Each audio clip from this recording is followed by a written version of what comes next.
Pero nung lumabas yung DAA o yung budget approved noong 2023, naging 15 billion siya.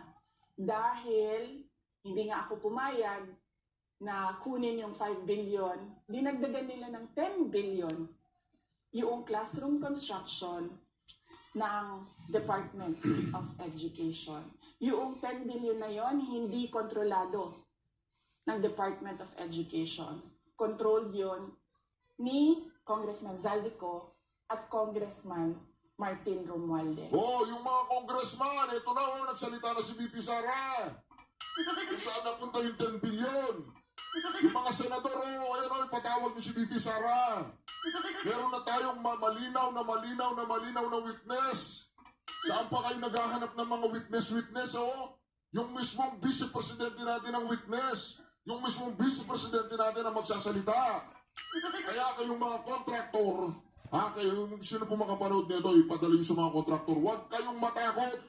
Kayong mga DPWH para umangat na ang bansa natin. Kayong mga kontraktor para umangat na ang bansa natin. Total, ikukulong din naman kayo. Magsalita na kayo. Kasama nyo si VP Sara, huwag kayong matakot. Pag naging presidente yan, siya nang bahala sa inyo. Basta magsalita na kayo. Ngayon pa lang, magsalita na kayo. Ayan mga congressman, Senator Marcoleta. Ayan, malinaw na malinaw. Malinaw na si VP Sara ang pinakamalupit nating witness. Huwag na kayong maghanap ng kung sino-sino pang mga witness. Naku naman. Ayan na, 10 billion. Kontrolado ni Saldico at ni Martin Romualdez, 10 billion. Sa DepEd pa lang yun. Insertion lang. No, magkano yun? 10 billion na. Naku. Hindi ko na kailangan ng yung budget ng DepEd. At isa yan sa mga rason kung bakit ako nag-resign sa Department of Education. Hindi na sila dapat pang magtalo-talo o sinabi na sa atin ni VP Sara Duterte noon pa. Winarningan na niya tayo. Sinabi na niya lahat kung sino ang magnanakaw. At 2 o 3 lang ang pinaka mga malalaking pangalan ang sinabi po niya mga kareaksyon na mga magnanakaw. Sila talaga ang may hawak ng pera ng ating bayan.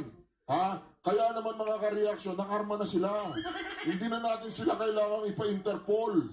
Hindi na natin sila kailangang ipahuli. Hindi na natin sila kailangang ipadala sa ibang bansa. Nagliparan na po sila. Lumabas na po sila ng bansa, mga kareaksyon. Si Saldico ay nasa Boston, Massachusetts daw at nagpapataas ng presyon. Si Don Gonzales naman, ayun, lumipad din palabas ng bansa mga kareaksyon. Habang ang kanyang apo ay ino-offera niya ng parang to Market Road, di ba? Kaya itong si Tambaluslos nawawala.